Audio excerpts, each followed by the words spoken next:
Friends, हम सब जानते हैं कि धरती कितनी सारी प्रॉब्लम्स से जूझ रही है। बढ़ता हुआ पोल्यूशन, बढ़ता हुआ तापमान, जहरीली हवा और क्या क्या नहीं। हम मदर को जितना प्यार करते हैं उतना ही उसका सेवा करना चाहिए। जितना हम उनसे लिया है उससे ज़्यादा हमें उनको वापस देना चाहिए। पंचभूत बोलते हैं, वही चीज़ हमारे आसपास है और वही हमारे अंदर है। और अगर इसको हम लोग बाहर वाले चीज़ को दूषित करते हैं ना, तो हमारे अंदर की भावना भी बहुत दूषित हो जाती है। जब हम सैनिटरी नैपकिन के बारे में सोचने आते हैं तो हमें ये भी पता है कि सैनिटरी नैपकिन में भी प्लास्टिक होता है, तो उसको भी गलने में 500 से 600 साल लगते हैं। उसको हम जिस भी तरीके से डिस्पोज करें, चाहे हम उसको जला दें, जलाएंगे तो प्लास्टिक भी है, ऊपर से ब्लड भी है, उसमें टॉक्सिक एलिमेंट वो हमारे पर्यावरण में डालेगा।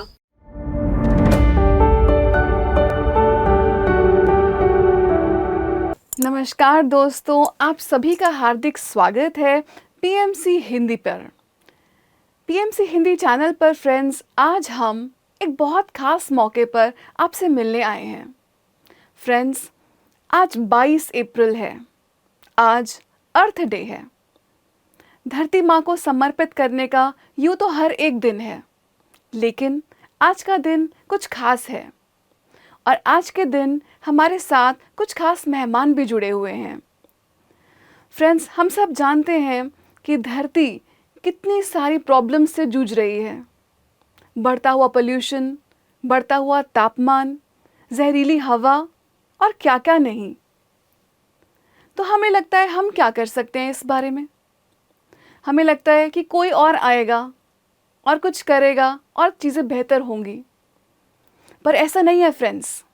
आज जिन हम 3 नारी शक्ति के स्वरूपों के साथ आए हैं आपके पास, वो हमें ये बताएंगी कि कैसे उन्होंने ऐसे काम किए, घर में रहते हुए, घर के बाहर निकलते हुए, छोटे बड़े काम जिनसे हम सब अपने जीवन में परिवर्तन ला सकते हैं। हम सब धरती माँ के लिए काम कर सकते हैं। हम सब वॉरियर्स हैं, अर्थ वॉरियर्स हैं। पर इसके लिए हम क्या करें? आइए आज हम जानते हैं इन 3 बहुत ही खास, बहुत स्पेशल लेडीज़ के साथ जिन्होंने आज हमें ज्वाइन किया है। फ्रेंड्स, मुझे बहुत खुशी हो रही है हमारे 3 गेस्ट्स को इंट्रोड्यूस करते हुए। हमारे बीच हैं हम सभी की अपनी परिणीता पत्री जी।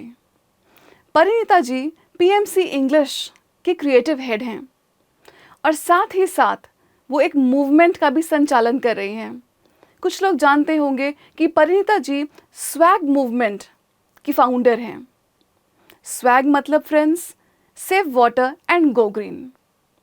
इस खूबसूरत मूवमेंट में, इस खूबसूरत काम में और आज हमारे साथ जुड़ने के लिए परिणीता जी, आपका बहुत बहुत स्वागत है हमारे इस शो पर। हमारी अगली मेहमान हैं, थैंक यू। हमारी अगली मेहमान हैं प्रीति राव जी। प्रीति Rao ji soil and soul foundation की डायरेक्टर हैं और साथ ही बायो एंजाइम एकेडमी के भी वो मेन फाउंडर हैं। फ्रेंड्स, आपने शायद ये वर्ड ज़्यादा ना सुना हो, बायो एंजाइम और ये बायो एंजाइम एकेडमी, लेकिन आज हम इनके बारे में जानेंगे। ये बहुत खूबसूरत चीज़ें हैं जिनसे कि हम अपने घर बैठे बैठे अर्थ वॉरियर्स बन सकते हैं। प्रीति जी को ट्रैवलिंग का बहुत शौक़ है और साथ ही वो एक सस्टेनेबिलिटी प्रैक्टिशनर भी हैं कई सालों से, करीबन 20 सालों से। प्रीति जी, आज इस मंच पर हम सब आपका हार्दिक स्वागत करते हैं। नमस्ते प्रीति जी। इसके साथ हैं फ्रेंड्स हमारे बीच में चांदनी गंभीर जी।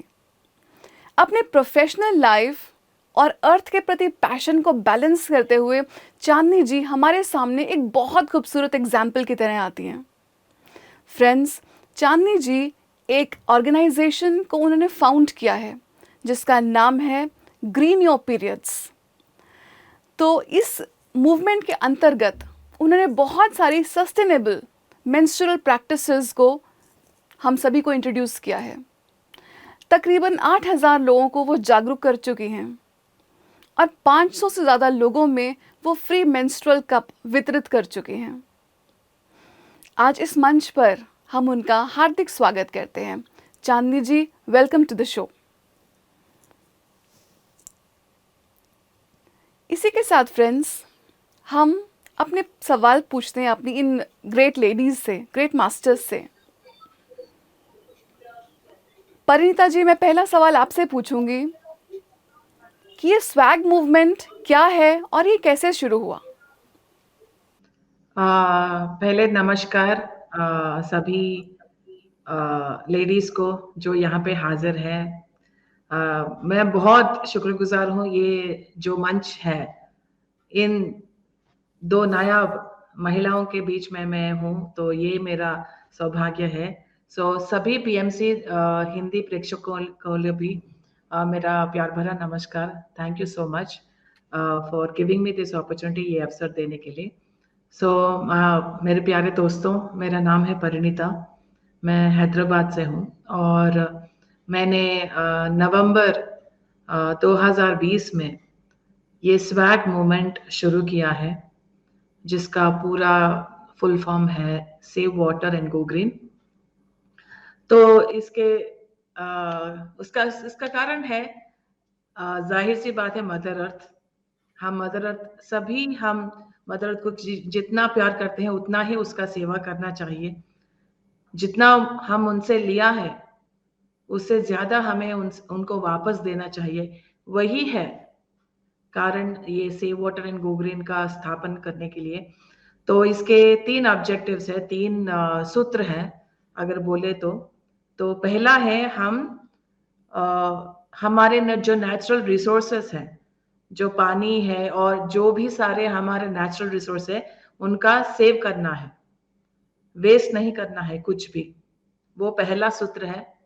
और दूसरा सूत्र है प्लांट बेस्ड लिविंग का एडॉप्ट करना। मतलब हम सिर्फ पेड़ पौधों से ही जो सामग्री आए हैं वही खाना है, वही हमें पहनना है, वही हमें यूज करना है।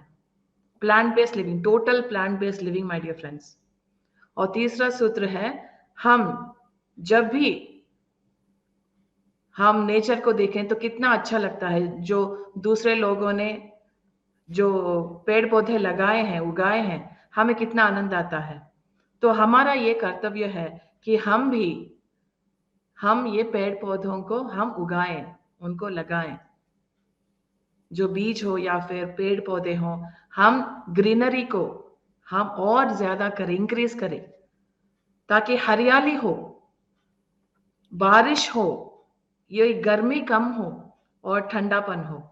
और फाइनली पूरा का पूरा जो मनुष्य जाति है, जो जंतु जाति है, जो मदर अर्थ है, तीनों खुश रहें, तीनों सेहतमंद रहें, तीनों खुशहाल रहें। यही है स्वैग का जो ऑब्जेक्टिव्स है, जो सूत्र हैं और जो विजन और गोल है। Thank you very much. Thank you Parineeta ji, हमारे साथ अपनी इतनी सुंदर विजन को शेयर करने के लिए। और हम सभी ने वो सुंदर गीत सुना है, हरी भरी वसुंधरा, नीला नीला ये गगन। ऐसा लगता है ये अगर सभी पावरफुल महिलाएं जुड़ जाएं, सभी लोग जुड़ जाएं, केवल महिलाएं ही क्यों, जुड़ जाएं अर्थ के लिए काम करने के लिए, तो वो दिन दूर नहीं है जब एक बहुत सुंदर पृथ्वी, एक बहुत सुंदर गोल्डन एज आ जाएगी हमारे सामने। इसी के साथ हम पूछते हैं प्रीति राव जी से।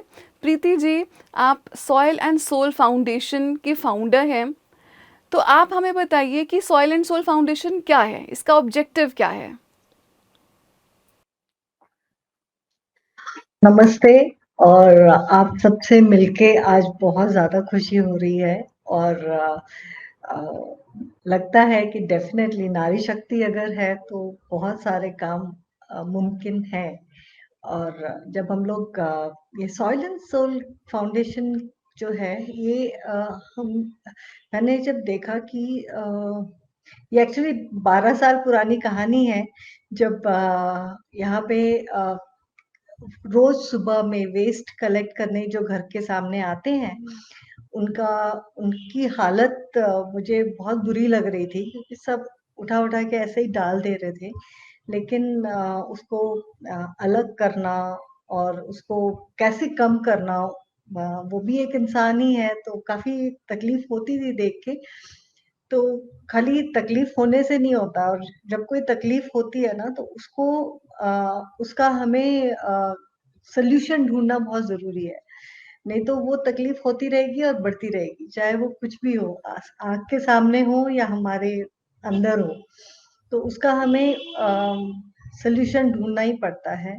तो उसके बाद से हमने अपना वेस्ट जो है घर में ही उसका इंतज़ाम करने के लिए हमने काम करना शुरू किया था, और उससे खाद बनाया। किचन वेस्ट जो देखा गया कि जब सेग्रीगेट करो तो काफ़ी चीज़ आसान हो जाती हैं, तो उसको सेग्रीगेशन किया, फिर उसका देखा 80% तो ऐसे ही खाद बन जाता है, और जो भी ड्राई वेस्ट है वो तो अगर उसको कॉन्शियसली अगर हम लोग रिसाइक्लिंग के लिए डालें तो वो लैंडफिल में भी नहीं जाएगा। तो ये जब खाद बनाया, फिर हमने टेरेस गार्डनिंग शुरू की, वहाँ पे सब्जियाँ उगानी शुरू की। तो जा हालाँकि बड़ी जगह नहीं थी, छोटा सा ही छत था, लेकिन उसमें हम लोग एक समय में 40 वैरायटी के सब्जियाँ उगा रहे थे, और उसमें 25 तरह के हर्ब्स थे, जो मेडिसिनल प्लांट्स बोलते हैं। तो तो इससे काफ़ी मतलब घर का चीज़ घर में ही होने लगा, और इतनी ज़्यादा उसमें उपज होती थी ना कि हम लोग अपने आस-पड़ोस वालों को भी शेयर हम लोग कर सकते थे। लेकिन उस समय अगर आपको बैंगलोर सिटी के बारे में मालूम है, तो यहाँ के जो लेक्स हैं, जो खत्म होते जा रहे हैं, और वो लेक में उन दिनों लैदरिंग शुरू हो गया था, मतलब झाग बहुत ज़्यादा, और झाग के साथ-साथ आग लगना शुरू हो गया था पानी में।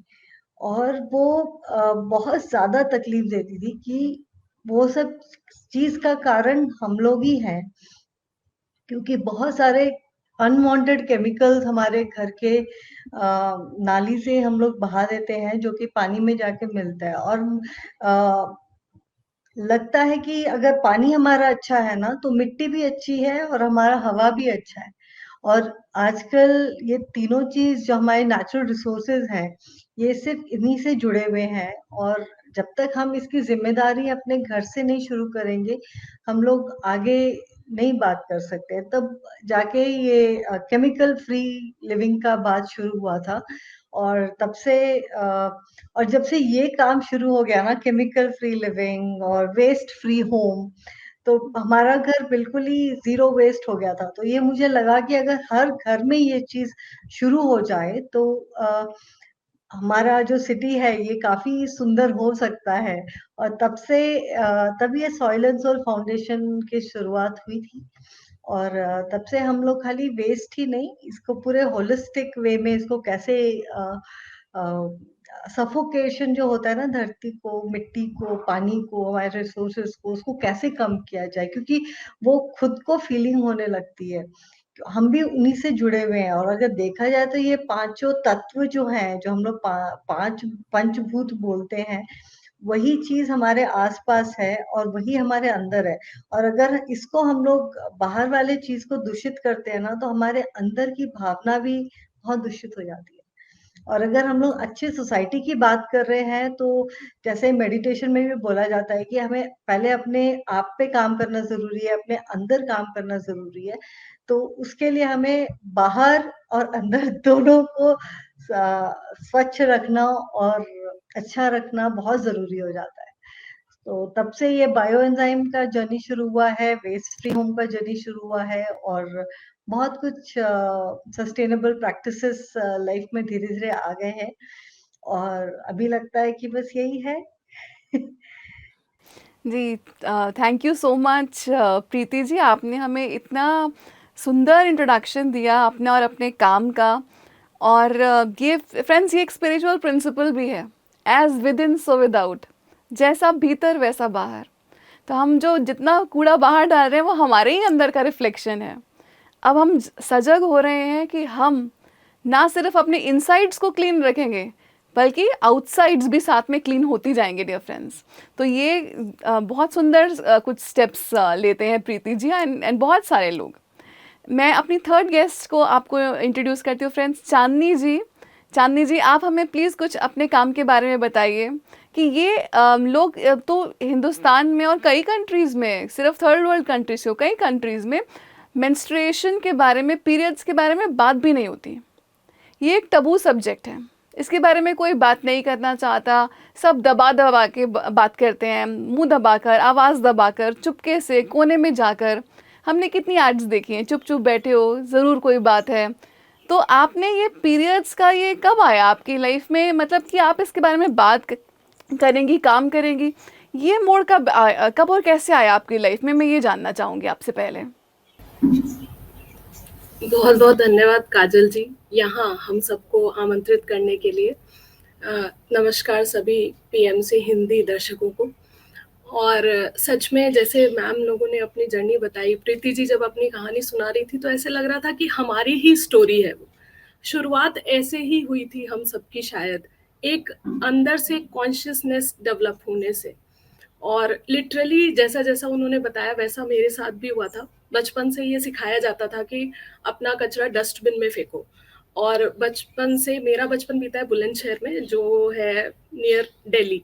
तो वो जो वहाँ पे जो लैंडफिल्स की हालत है वो मैंने देखी है वहाँ पर। दिल्ली बहुत ज़्यादा विजिट करते थे हम लोग। तो हमेशा जब भी बात होती है तो हम लोग इसका दोष किसी पर दे देते हैं कि गवर्नमेंट नहीं कर रही है, म्युनिसिपल कमेटीज जो है वो अपना काम नहीं सही से नहीं कर रही हैं। तब मुझे ये लगता था कि हमारा रोल क्या हो सकता है एज एन इंडिविजुअल। कचरा तो हमारे घर से ही जाता है ना रोज सुबह। तो इसी थॉट के साथ एक सस्टेनेबल लाइफस्टाइल को फॉलो करना शुरू किया। धीरे धीरे कंपोस्टिंग करना शुरू किया, जो भी रिसाइकलेबल वेस्ट था उसको रिसाइकल के लिए भेजना शुरू किया। पर जब भी पीरियड पैड्स की बात आती थी तो मुझे ऐसा लगता था इसका कोई ऑल्टरनेटिव नहीं है। क्योंकि from the very first day, जब फर्स्ट डे हमें पीरियड्स होता है, मुझे आज भी याद है वो एड जो मैंने अपने पीरियड जर्नी शुरू होने से पहले मैं देखा करती थी, स्टे फ्री का, कि कपड़े से तो पर्दे बनते हैं ना माँ, तो मुझे स्टे फ्री दीजिए। और उसी सोच के साथ हम इतने सालों तक आगे बढ़े हैं। तो मुझे ये लगता था कि सबसे बेस्ट हाइजीनिक ऑप्शन तो यही है। अब एनवायरनमेंट के लिए हम अपनी हेल्थ को कॉम्प्रोमाइज तो नहीं करेंगे। बट देन मैंने उस पर रिसर्च करना शुरू किया कि क्या क्या ऑल्टरनेटिव्स हो सकते हैं। तब मुझे पता चला मेंस्ट्रुअल कप्स के बारे में और क्लॉथ पैड्स के बारे में, मॉडर्न क्लॉथ पैड्स मैं बोलना चाहूँगी इसको। तो तब मैंने इसके बारे में समझा क्या क्या इसके कैसे यूज़ किया जाता है, कैसे इसकी हाइजीन मेंटेन करके रखी जाती है। तो मुझे काफ़ी अच्छा लगा ये जानकर कि मेंस्ट्रुअल कप अगर हम यूज़ करना स्टार्ट कर दें तो एक महिला एक कप को 10 साल तक रीयूज़ कर सकती है।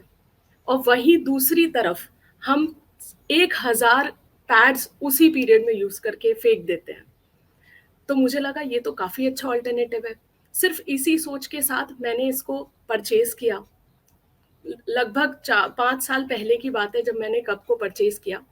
बट मैं उसको यूज़ करने का करेज नहीं गैदर कर पाई। पहली बार मैंने उसको ट्राई किया, मुझसे नहीं हुआ और मैंने उसको अपनी कबर्ड में वापस रख दिया।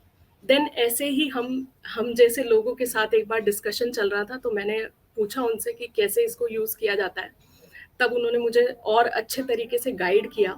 एंड तब जब मैंने यूज़ करना स्टार्ट किया तो मैंने वापस मुड़ के कभी नहीं देखा। तो ये जर्नी जब मैंने स्टार्ट की मुझे लगा कि मेरा पर्पस था सिर्फ वेस्ट को रिड्यूस करना। बट यूज़ करने के बाद मुझे लगा कि ऐसी पीरियड लाइफ तो हमने पहले कभी एक्सपीरियंस ही नहीं की थी। इतनी फ्रीडम, हम most of us are working women, हम ज़्यादातर महिलाएं बाहर आज काम करने के लिए निकल रही हैं। जो नहीं भी निकल रही हैं, घर में सुबह से लेकर शाम तक एक पैर पे हमारी माँ, हमारे घर की जो महिलाएं होती हैं वो खड़ी रहती हैं। तो पीरियड के दिनों में अगर वो मेंस्ट्रुअल कप यूज़ करना स्टार्ट करते हैं तो इन सभी दिक्कतों से उनको छुटकारा मिल जाएगा। और एक तो इको फ्रेंडली है, दूसरा ये आपकी हेल्थ के लिए भी काफ़ी अच्छा ऑप्शन है सैनिटरी नैपकिन्स के मुकाबले। और तीसरा ये इकोनॉमिकल भी होता है क्योंकि आप एक बार परचेज करने के बाद 10 साल बाद इसको परचेज करेंगे। तो जब हम फील्ड में उतरे तो हमने, जैसा कि काजल जी आपने स्टार्टिंग में कहा कि ये टैबू वाला विषय है, हमने देखा कि लोग खुलकर ही बात नहीं करना चाहते इसके बारे में।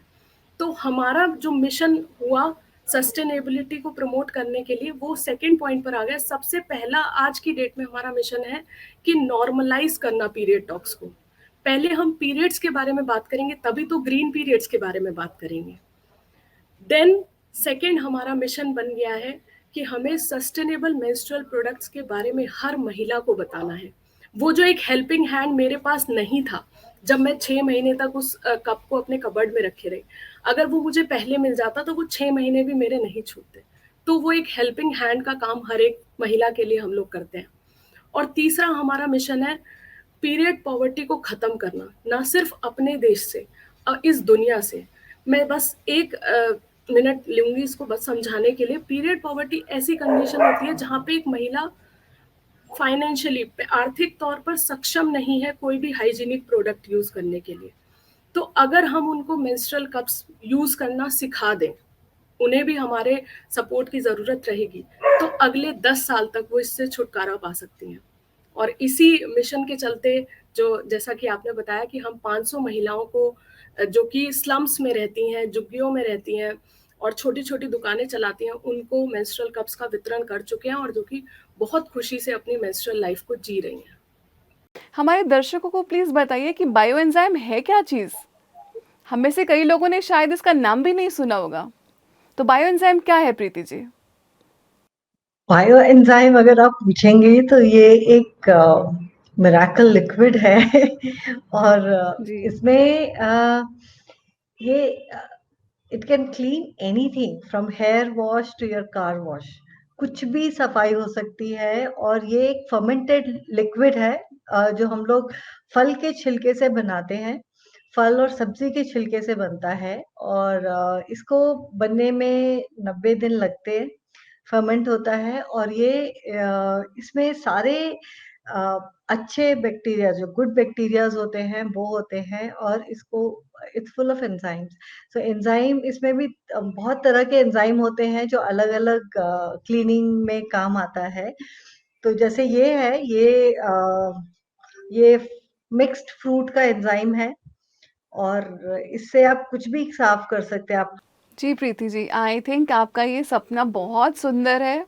बहुत जल्दी ये सपना हमारा सभी का सपना है कि हम सब एक केमिकल फ्री सिंपल लाइफ्स जिए। अपनी धरती माँ पे जो हम इतना केमिकल का हमने ओवरलोड कर रखा है, अब उससे हमको आगे जाने की ज़रूरत है। अब हमको उसके एक डिफरेंट टाइप ऑफ लाइफस्टाइल, एक डिफरेंट टाइप ऑफ लिविंग, जिसमें हम किसी को नुकसान ना पहुँचाएं। फ्रेंड्स, स्पिरिचुअलिटी का ये नियम है कि जैसा आप चाहते हैं आपके साथ हो, वैसा ही आप दूसरे इंसान के साथ कीजिए। तो इसीलिए, और इसमें सिर्फ इंसान शामिल नहीं है फ्रेंड्स, आप जानवरों के साथ भी वैसा ही कीजिए जैसा आप चाहते हैं आपके साथ किया जाए। तो हम किसी को हर्ट नहीं कर सकते फ्रेंड्स। अब हमारी एक स्पिरिचुअल, एक गोल्डन एज की तरफ हम आगे बढ़ रहे हैं और हम एक नई कॉन्शियसनेस के साथ आगे बढ़ रहे हैं। इसी के साथ मैं अपना सवाल लेके जाऊंगी परिणीता जी के पास। परिणीता जी, आपने ये जो स्वैग मूवमेंट आपने जो लॉन्च किया, इसमें हम क्या किसी स्पेसिफिक ट्रीज़ पर फोकस कर रहे हैं? मतलब हमारा पूरा बहुत कितना सारा इकोसिस्टम है, हमारा वाइड इकोसिस्टम है, तो क्या हमारी नज़र में कुछ खास ऐसी स्पीशीज़ हैं, या हमारा क्या आउटलुक है इस के प्रति? कैसे ट्रीज़ प्लांट होंगे या कैसे उसका शुरुआत कैसे होगी? जरूर। पहले तो मैं प्रीति जी का और चांदनी जी का, they are doing such an amazing work. बहुत ही प्रशंसनीय है उनका काम, बहुत ही नेक काम वो कर रहे हैं। इसका मैं आप दोनों का ग्रैटिट्यूड है जो आप कर रहे हैं। बहुत ही उम्दा काम है। और हम बढ़ते हैं नेचर की तरफ। तो हम जब भी पेड़ पौधा लगाते हैं तो हम ये सोचते हैं कि उनसे ऑक्सीजन आए, या फिर गर्मी कम करें, या फिर बारिश हो एंड ऑल दैट। लेकिन हम वो करते करते हम फूड फॉरेस्ट भी करना है। We have to create food forest, ताकि वो मनुष्य का भी काम हो, जानवरों का भी काम आए और पक्षियों का भी काम आए। तो जहां भी हो सके हम फूड फॉरेस्ट का स्थापना करें। ताकि कोई भी मनुष्य हो, कोई भी जानवर हो, कोई भी पक्षी हो, बिना खाने का कोई जानवर ऐसा कोई कोई we should not have any human beings or animals or birds who will die of hunger. तो ऐसा हम फूड फॉरेस्ट को क्रिएट करें, जहां भी हो सके, जब भी हो सके हम उसका क्रिएट करें। और प्लांट बेस्ड लिविंग का जब आती हूं तो हमें कुछ भी एनिमल से कोई भी चीज की जरूरत नहीं है। We have to live a completely compassionate, completely plant based life, my dear friends. उसमें से मैं 5 चीजों का जो हम एनिमल्स पे आधारित होते हैं खाने के विषय में, वो खाना खाना नहीं है लेकिन हम खाना बोलते हैं ज्यादातर, वो है मांस, अंडे, मछली, दूध और शहद। ये 5 चीजों के लिए हम एनिमल्स पे आधारित होते हैं।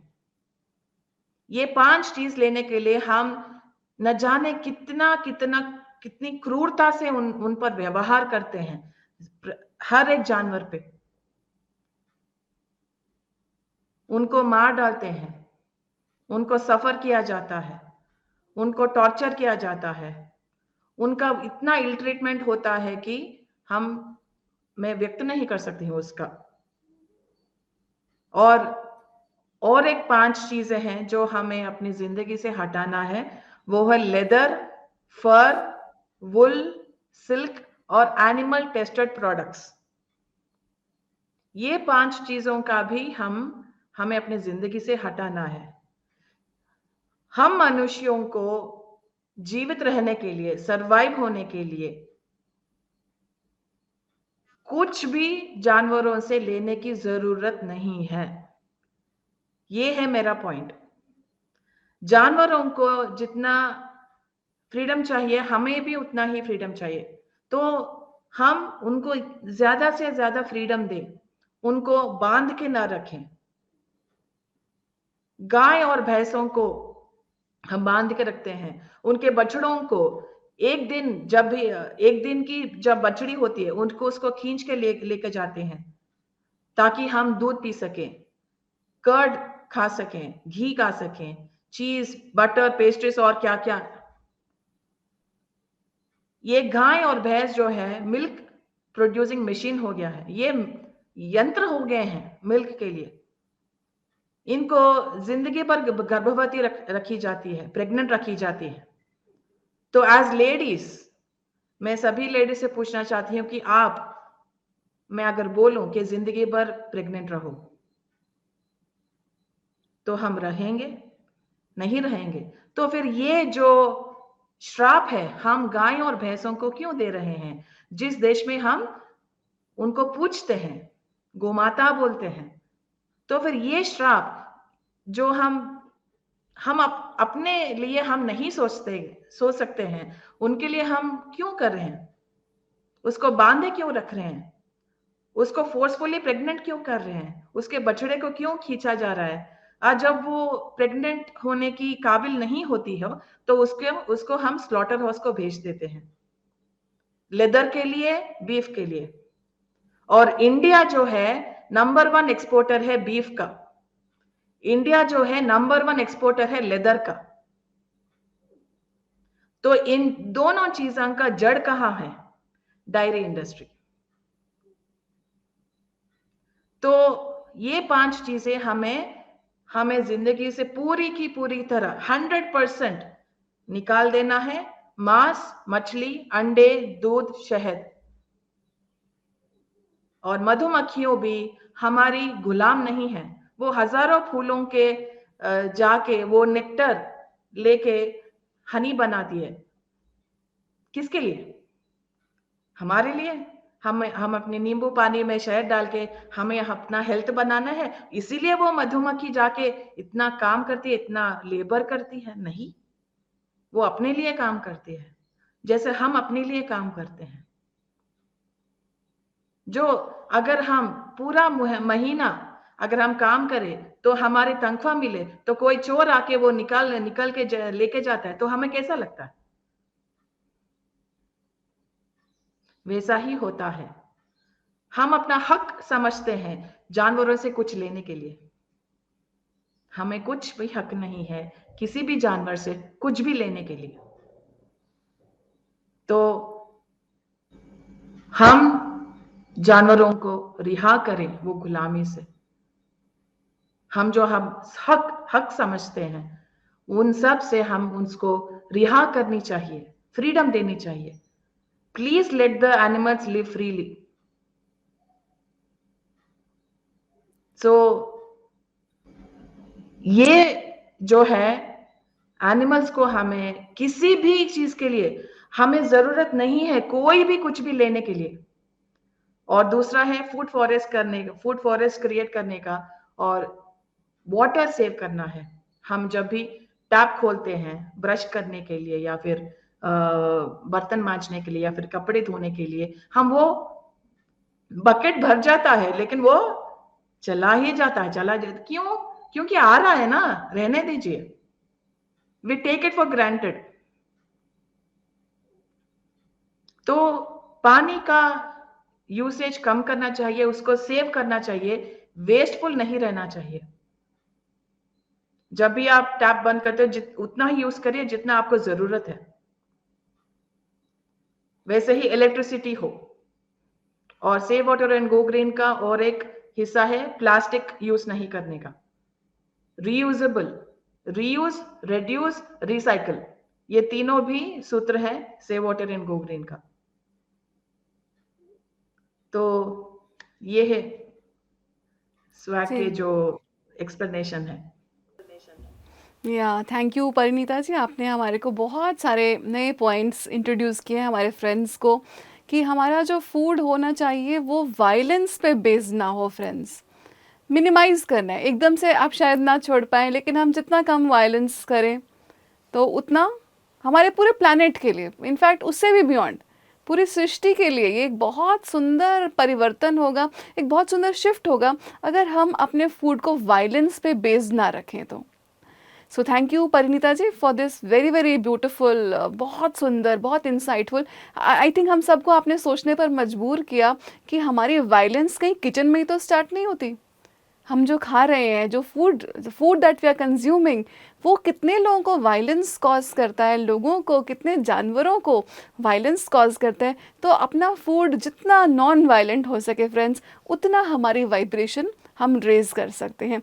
जितना हम सभी जीव जंतु, जलचर, पक्षी, जितना हम सभी प्रेम से आपस में एक दूसरे के साथ रहेंगे, उतना इस पूरे प्लैनेट का, इस पूरी सुंदर धरती का, हरी भरी वसुंधरा का वाइब्रेशन रेज होगा। आपने बहुत सुंदर पॉइंट्स बताए परिणीता जी, थैंक यू सो मच। इसी के साथ मैं प्रीति जी आपसे पूछना चाहूँगी, आपने बायो एंजाइम के बारे में हमें बताया और परिणीता जी ने अभी बताया कि हम लोग पानी वेस्ट करते हैं। तो मैंने ये बात ऑब्ज़र्व करी है कि हम जो अपने बर्तन धोते हैं, कपड़े धोते हैं, वो ना केवल हम पानी वेस्ट कर रहे हैं बल्कि वो जो हम डिटर्जेंट इतना सारा यूज़ करते हैं और जो हम अपने टॉयलेट्स क्लीन करते हैं उसमें हम इतना पानी यूज़ करते हैं। तो क्या इसका हम बायो एंजाइम को यूज़ करके क्या हम ये वेस्ट को मिनिमाइज़ कर सकते हैं या शायद वेस्ट क्रिएट हो ही ना? क्या आप इस पर कुछ प्रकाश डालेंगी? डेफिनेटली, और इसमें काफी अच्छा हमारा एक्सपीरियंस है। एक्चुअली जब हमारा ये अगेन मैं एक 10 साल 12 साल पहले की बात बताऊंगी, जब ये जर्नी शुरू हुई थी, तो हमारे घर का बिल जो था पानी का, तो अमाउंट नहीं लेकिन क्वांटिटी जो मैंने देखा कि 50,000 लीटर महीने का। So that was actually shocking. तो पहली बार जब मैंने देखा तो मुझे बहुत शौक लगा कि हम लोग 50,000 लीटर सब पानी इस्तेमाल कर रहे हैं घर में। और घर में हम लोग 4 लोग थे और वैसे ही। लेकिन फिर जब ये धीरे-धीरे जब चेंज आना शुरू हुआ, तो एक-एक करके एक-एक केमिकल हटाते गए हम लोग, वो टॉयलेट क्लीनर से लेके, फ्लोर क्लीनर से लेके, डिटर्जेंट्स और टूथपेस्ट और शैम्पूज़ एंड साबुन, ये सब एक-एक करके जब निकालते गए, तो 6 महीने के अंदर हमारा पानी का कंज़म्पशन 14,000 लीटर हो गया था।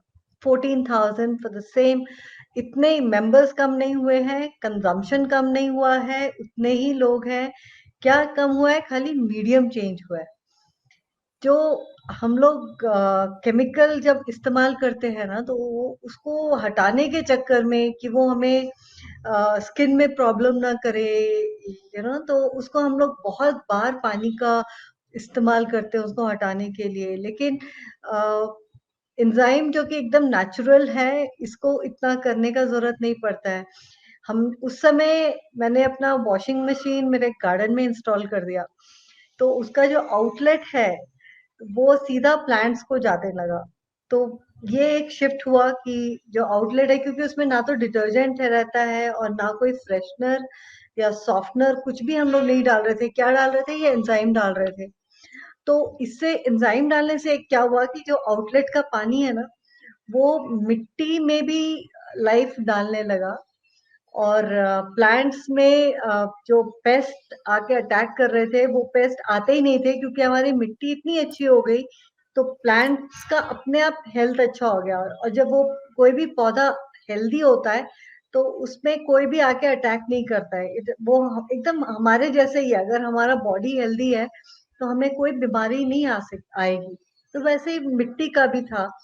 तो ये सब चीज मैंने सीखा खुद, जो जब खेती-बाड़ी करना शुरू किया था तब। तो हमारी जब मिट्टी अच्छे नहीं लगी, तो पेड़ में, पौधे में कोई कीटाणु आने का सवाल ही नहीं था। और वो पानी खाली क्या किया मैंने, मेरा वॉशिंग मशीन को गार्डन में इंस्टॉल कर दिया, इतना ही किया। उसके बाद कुछ भी करने का जरूरत नहीं पड़ा मुझे। और आज तक मेरा गार्डन में ही वॉशिंग मशीन रहता है। तो ये that was a very big step. और वॉशिंग मशीन में जब इससे साफ कर रहे हैं, तो अगर हमें 3 बार 4 बार जो रिंस होता है कपड़े का साइकिल, जो नॉर्मल वॉशिंग मशीन में होता है, वो कम हो गया। सिंगल रिंस में कपड़े धुलने लगे, तो वहां भी पानी रिड्यूस हो गया, इलेक्ट्रिसिटी रिड्यूस हो गई। तो ऐसे जब ये सस्टेनेबल प्रैक्टिसेस में आ जाता है कि हमारे चॉइस क्या है घर में, और टूथपेस्ट की जगह फिर, और ये सब चीज जो है ना, ये बाजार में तो मिलता नहीं है। उस समय तो बिल्कुल भी नहीं मिलता था। तो खुद बनाना शुरू किया, शैम्पू बनाना शुरू किया, और क्लीनर्स बनाने शुरू किए, ऐसे करके। और कुछ भी चीज अगर हमारे ड्रेन से निकल रहा था, तो वो गिल्टी फीलिंग होता है ना कि आज मैंने पानी में कुछ डाल दिया, तो वो नहीं था। So that guilty feeling went out. और जब हमारा पानी 1/4 हो गया, so that was like a big achievement. And मुझे लगा कि अगर हर घर ऐसे करने लगे, तो हम लोग कितना, जो पानी की कमी है आज हमारे देश में, या हर घर में, हमारा ग्राउंड वाटर कम हो रहा है। और खाली कम नहीं हो रहा है, कंटैमिनेट भी हो रहा है, पोल्यूशंस हो रहे हैं। तो हम लोग हर ये दोनों पहलू को बहुत इजीली अपने घर में हैंडल कर सकते हैं।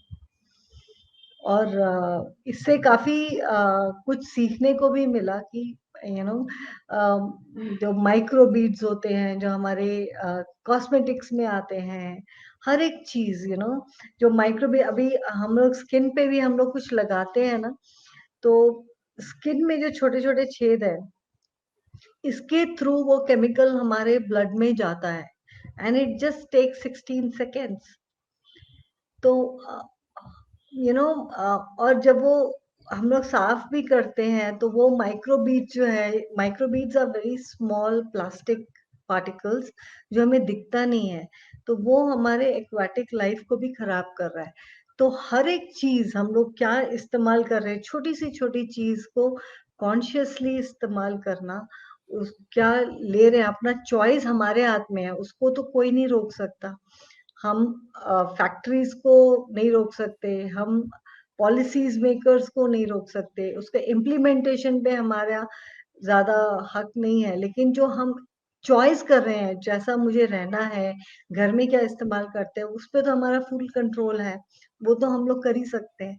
तो ये छोटी छोटी चीजें जो हुआ, और उससे काफी मुझे लगा कि हम लोग काफी लोगों तक पहुंचे। और तब से ये जर्नी शुरू है। बहुत सारे पता नहीं कितने लीटर्स हमने पानी, ये एंजाइम बनाए हैं और पानी में डाले हैं इसको सफाई करने के लिए। और कितने घर केमिकल फ्री किए हैं, इसका कोई लिमिट ही नहीं है अभी तो, इतना ज्यादा। और मुझे अच्छा क्या लगता है कि इतनी कॉन्शियसनेस बढ़ गई है हमारे सोसाइटी में, लोग इतना समझने लगे हैं तो ये एक बहुत बड़ी चेंज है हमारा सोसाइटी में भी, and that is where the journey continues and it's beautiful. Preeti ji, आपकी बात सुन के मुझे ऐसा लग रहा है कि सच में दाग अच्छे होंगे अब तो, और 100 नींबुओं की शक्ति हमारे किचन में होगी अब तो। हमको बाहर कुछ खरीदने की ज़रूरत नहीं, दाग अच्छे होंगे और हम वो क्लीन भी होंगे, और 100 नींबुओं की शक्ति भी हमारी किचन में होगी विदाउट एनी केमिकल्स। तो ये आपने बहुत सुंदर बात बताई। बट प्रीति जी, एक सवाल जो हमारे व्यूअर्स जानना चाहेंगे कि इसको बनाते कैसे हैं, तो ये उस पर आप थोड़ा सा लाइट डालिए प्लीज़।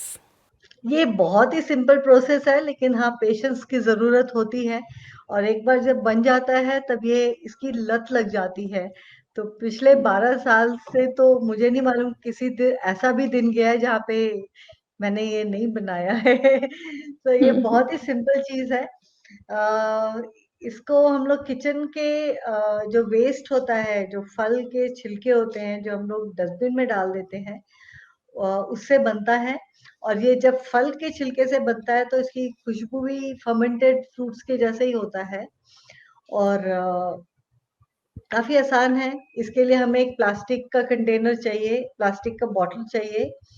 और प्लास्टिक का बॉटल क्यों चाहिए? क्योंकि फर्मेंटेशन प्रोसेस में ये एक्सपैंड होता है। तो अगर हम लोग मिट्टी या किसी और का मेटल का बर्तन लेते हैं तो वो फटने का चांस रहता है, तो प्लास्टिक लिया जाता है। और इसमें 1:3:10 का रेशियो होता है। आप चाहिए तो लिख भी सकते हैं, जो भी सुन रहा है आज हमें, आप इसको लिख सकते हैं। 1:10 3:10 का रेशियो होता है। 1 रेशियो होता है गुड़ या जैगरी या ब्राउन शुगर, जो भी बोलते हैं वो। 3 पार्ट्स इसका छिलका होता है और 10 पार्ट्स हमारा पानी होता है। That's all, and you need a container, plastic container. तो इसमें अगर हमें 1 लीटर एंजाइम बनाना है तो हमें बड़ा बॉटल चाहिए होता है, 2 लीटर का बड़ा वाला बॉटल। उसमें हम 1 लीटर पानी डालेंगे और 100 ग्राम्स जैगरी, थोड़ा सा एक हाथ में जितना आता है, 100 ग्राम्स, और 300 ग्राम्स ऑफ पील्स। तो उसमें नींबू का छिलका या संतरे का, इस टाइप के छिलके डालने से ज्यादा अच्छा रहता है, क्योंकि सिट्रस होता है, so it works holistically. But any fruit can be used. Apple ले लीजिए या पाइनएप्पल है, उसके छिलके जो हम लोग फेंक देते हैं, अनार है, ग्रेप्स है, तो वो सब हम लोग जो खराब हो गए वो भी इस्तेमाल कर सकते हैं। और वो 300 ग्राम्स, और जब आप उसको बस डाल के मिलाइए तो वो पानी जो आधा बॉटल दिखेगा ना 1 लीटर में, अगर हाफ लीटर 2 लीटर बॉटल में अगर 1 लीटर पानी है तो वो आधा दिखेगा। तो ये सब डालने के बाद वो 80% आ जाएगा, ऊपर में इतनी जगह खाली रहती है। तो इसमें बहुत गैस बनता है, तो रोज इसको थोड़ा सा ऐसे खोल के गैस रिलीज करके बंद कर देना है। So this gasification happens for first 10 days. उसके बाद कम हो जाता है। तो उसके बाद इसको नहीं खोलना है, 10 दिन तक रोज खोल के रखना है। इसमें ना तो बदबू आती है, ना कीड़े लगते हैं, ना मक्खियां आती हैं, ना मच्छर आते हैं, कुछ नहीं आता है। और इसको किचन में रखते हैं ड्राई एंड डार्क प्लेस पे। और 90 डेज, इस पे डेट लिखना जरूरी हो जाता है ताकि हमें पता चले कि 90 डेज कब हो गया है। 90 डेज के बाद your liquid is ready, just filter it out and use it. Wow Preeti ji, it's so simple as that कि हम अपने ही घर में जो छिलके हैं, क्या हम सब्जियों के छिलके भी यूज़ कर सकते हैं प्रीति जी? हम लोग सब्जियों के छिलके भी इस्तेमाल कर सकते हैं, क्योंकि एंड ऑफ 90 डेज ये जो एंजाइम है, it's it's just an enzyme. तो इंग्रेडिएंट जो है उसका डेफिनेटली इफेक्ट होता है, लेकिन हम लोग किस चीज के लिए इस्तेमाल कर रहे हैं। तो अगर हमें घर के सफाई के लिए करना है तो मैं नहीं बोलती हूँ कि आप सब्जी के छिलके इस्तेमाल करो, क्योंकि उसका स्मेल थोड़ा खराब हो जाता है, तो घर में सबको ठीक नहीं लगेगा। लेकिन हाँ, अगर हम लोग किसी और चीज के लिए एंजाइम को इस्तेमाल कर रहे हैं तो सब्जी के छिलके का इस्तेमाल कर सकते हैं। लेकिन घर के लिए I would prefer this vegetable fruit peels, yes, फलों के छिलके। हाँ, जी, जी। तो क्या ये बर्तन भी क्लीन कर देता है प्रीति जी? बर्तन पे यस, स्टेन्स होते हैं? हुँ? यस। ओह इसमें वाओ! हम लोग जो रीठा इस्तेमाल करते हैं ना, हमें पहले इस्तेमाल किया जाता था रीठा। वो यस। रीठा इसमें अगर हम लोग डाल के उस रीठे को और ये एंजाइम को मिला के सब बर्तन भी अच्छे से साफ होता है। बर्तन साफ होता है, मेरा तो लॉन्ड्री, मेरे कपड़े उसी से धुलते हैं। तो मुझे नहीं मालूम लास्ट मैंने कब सर्फ या जो भी हमारा डिटर्जेंट है, सॉरी, जो हमने खरीदा था, वो याद भी नहीं है।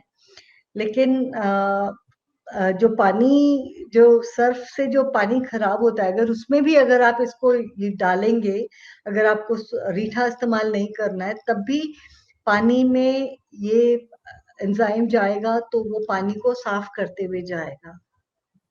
जी। तो अभी मुझे ना तो सॉफ्टनर की जरूरत पड़ती है अपने डिटर्जेंट, अपने वॉशिंग में, वो लॉन्ड्री में, ना किसी परफ्यूम की जरूरत पड़ती है। This works perfectly. Wow! Preeti ji, thank you so much कि आपने हम सभी हमारे सभी व्यूअर्स के साथ ये इतना मिरेकल, ऐसा मुझे लग रहा है जैसे मिरेकल लिक्विड की आपने बात करी हो। और 3/4 तो हमारी बॉडी का फ्रेंड 70% हमारी बॉडी पानी से ही बनी है। पानी साफ, तो हमारे शरीर के अंदर भी वो साफ। हमारे में बॉडी का मेजर कंपोनेंट पानी है, तो जैसा अंदर वैसा बाहर, ये सब हम जानते ही हैं। तो that is so beautiful. Thank you Preeti ji. मैं लास्ट क्वेश्चन लूँगी चांदनी आपसे। सो चांदनी, आप किस हद तक मानती हैं कि हम आप सक्सेसफुल रही हैं, आप इस मुहिम को कितना आगे आपका क्या मतलब प्लान है इसको कहाँ तक लेकर जाने में? और एक और बात आपसे जानना चाहूँगी कि हमारे सैनिटरी पैड्स में ऐसी क्या प्रॉब्लम है कि आप उसको हमको बोलते हैं कि मेंस्ट्रुअल कप की तरफ शिफ्ट करो? So why is this shift? So before answering your question, मैं बायो एंजाइम्स के बारे में मैं भी बोलना चाहूँगी कुछ, कि ये मतलब मुझे लगता है ना, ये कॉन्शियसनेस जो है एक अनियन के जैसे है, प्याज का जैसे परत दर परत उतरती जाती है ना, तो हम उतने डेप्थ में जाते जाते हैं।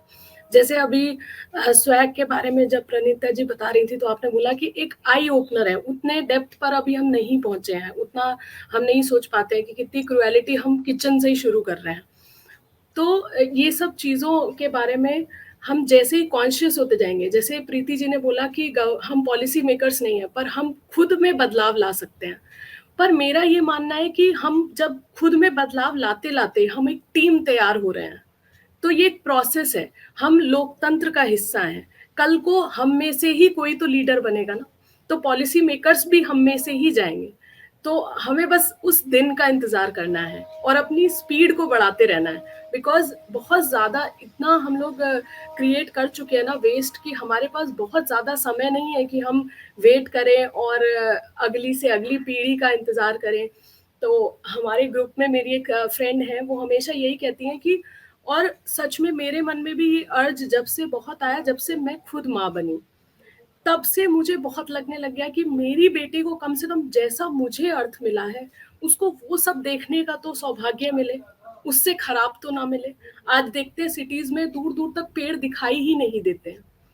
तो इसी सोच के साथ हम आगे बढ़ रहे हैं, और यही कॉन्शियसनेस हमें सब में लानी है कि कल को हमारे बच्चे बड़े होकर पूछें कि जब ये बदलाव के लिए हमारे पास समय था, तब आप किस तरफ थे?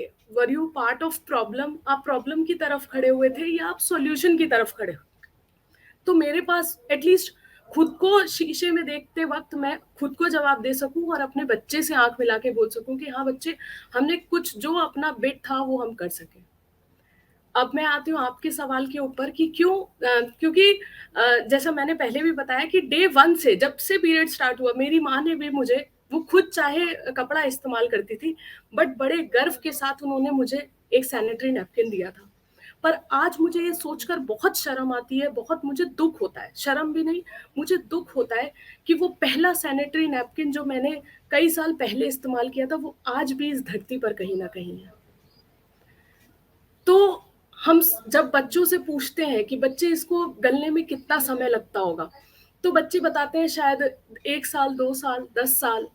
बट बहुत हैरान हो जाते हैं वो लोग भी जिनको पता है, हमने बचपन से अपने थ्योरेटिकल और प्रैक्टिकल पार्ट को अलग रखा है। हमें पता है प्लास्टिक को गलने में 500 से 600 साल लगते हैं, पर हम जब प्रैक्टिकली उसको अप्लाई करने की बात आती है, जब हम सैनिटरी नैपकिन के बारे में सोचने आते हैं, तो हमें ये भी पता है कि सैनिटरी नैपकिन में भी प्लास्टिक होता है, तो उसको भी गलने में 500 से 600 साल लगेंगे।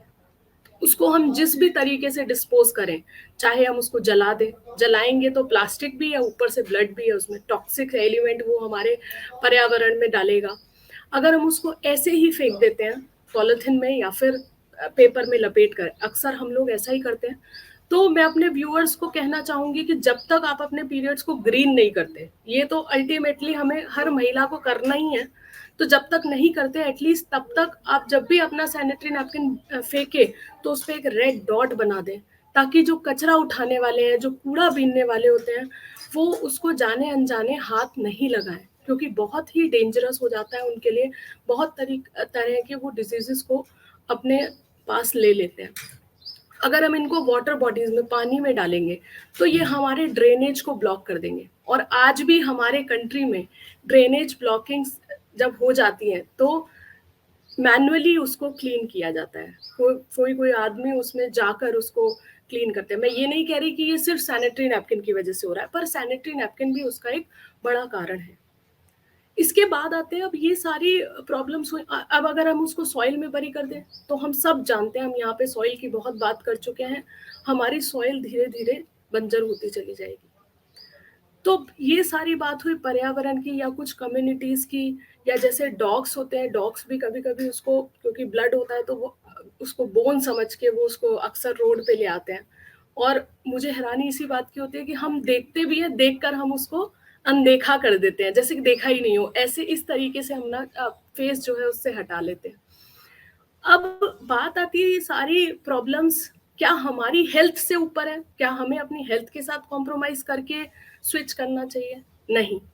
Over the period of time, अगर मैं खुद से अपना पर्सनल एक्सपीरियंस से भी देखूं, तो मेरे जो मम्मी की जो जनरेशन थी उसमें वेजाइनल इन्फेक्शंस उतने नहीं होते थे जितने आज की जनरेशन को हो रहे हैं।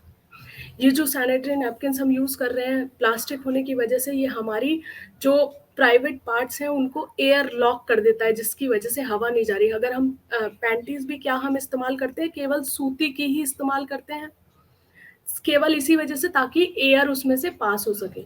तो सैनिटरी नैपकिन्स यूज़ करने की वजह से सबसे कॉमन प्रॉब्लम जो है वो है रैशेस। अब दूसरी बात, इनको और ज़्यादा मार्केट को तो क्या चाहिए कि अट्रैक्टिव बनाना है, सिर्फ अट्रैक्टिव बनाना है। एड हम देखेंगे कि क्या कहते हैं, आपको फ्रेगनेंस फ्री पीरियड्स देंगे, आपके पीरियड्स में स्मेल नहीं आएगी। तो उसके लिए वो क्या करते हैं, हम सैनिटरी नैपकिन्स में देखते भी है एक अलग तरीके की फ्रेगनेंस उसमें से आती है। क्यों? क्योंकि उसमें डिओड्रेंट्स यूज होते हैं। अब वो डिओड्रेंट्स डायरेक्ट, कभी भी हम कोई भी डिओड्रेंट्स, पाउडर्स, टेल्कम हम अपने ओपनिंग्स के पास नहीं लगाते, आईज के पास, नोज के पास, ईयर के पास, अब ओपनिंग्स के पास नहीं लगाते हैं। पर हैरानी की बात ये देखिए कि अपने सबसे सेंसिटिव ओपनिंग के पास हम सैनिटरी नैपकिन के थ्रू उसको कनेक्ट कर देते हैं, जिससे कि वो हमारी डायरेक्टली ब्लड स्ट्रीम से कनेक्ट हो जाता है। और लॉन्ग रन में ये हमें वाइटल डिसीजेस भी दे सकता है। तो इसीलिए हम चाहते हैं कि लोग इसके बारे में अवेयर हो। और कपड़े को ना हमने अनहाइजीनिक देख लिया। अब यहाँ पे हम 4 महिलाएं हैं, और अगर मैं आपको बताऊं कि चांदनी गंभीर कपड़ा, मैं कपड़ा इस्तेमाल करती हूँ, तो कहीं ना कहीं हमारे मन में एक बार जरूर आएगा कि ये, इसको पता नहीं है हाइजीनिक चीजें इस्तेमाल करनी चाहिए। बट मैं अपने सभी फ्रेंड्स जो मुझे देख रहे हैं उनसे एक बात ये पूछना चाहूंगी, कपड़ा अगर इतना ही अनहाइजीनिक है, तो जो हम पैंट्स पहन रहे हैं वो किस चीज की बनी हुई है? तो अनहाइजीनिक वो कपड़ा नहीं था, अनहाइजीनिक वो शर्म थी, जिसकी वजह से हम कपड़े को अंदर सुखा रहे थे, जिसकी वजह से हम कोई भी साफ कपड़ा नहीं इस्तेमाल कर रहे थे। तो अगर हम ये शर्म मिटा दें, हम अपना जो कपड़ा है उसको, क्लीन कपड़े को हम धूप में सुखाने के बाद ही इस्तेमाल करें, तो सारी प्रॉब्लम्स धीरे धीरे खुद ब खुद खत्म हो जाएंगी। एक सबसे बड़ी प्रॉब्लम कपड़े के साथ ये आती थी कि वो लीक शायद करेगा। तो मैं आपको यहाँ पर दिखाना चाहूंगी, ये क्लॉथ पैड है जिसको मैं बोल रही थी आपसे, मॉडर्न क्लॉथ पैड्स। तो ये जो है इसमें पीछे की तरफ ये वाटरप्रूफ लेयर होती है जिससे कि ये लीक प्रूफ बनाया गया है। कपड़े के बारे में सुनते ही हमें ऐसा भी लगता है कि ये बल्कि होगा, मैं नहीं कैरी कर पाऊंगी।